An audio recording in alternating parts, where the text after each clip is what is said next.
Hello everyone, welcome back to the channel. In today's video, I'll show you how to disable password saving in Google Password Manager in 2026. First, open Google Password Manager on your device. Once it opens, go to the Settings section. Here you'll find the option called Offer to Save Passwords. This setting controls whether Google Password Manager asks to save new passwords. Simply turn off the Offer to Save Passwords option. After disabling it, Google Password Manager will stop offering to save new passwords.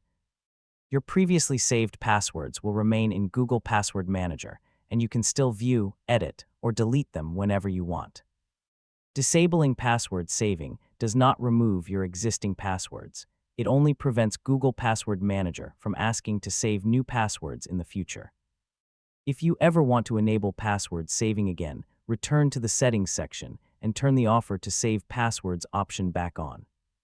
That's how to disable password saving in Google Password Manager in 2026. It's a simple setting that gives you more control over your saved passwords. Thanks for watching.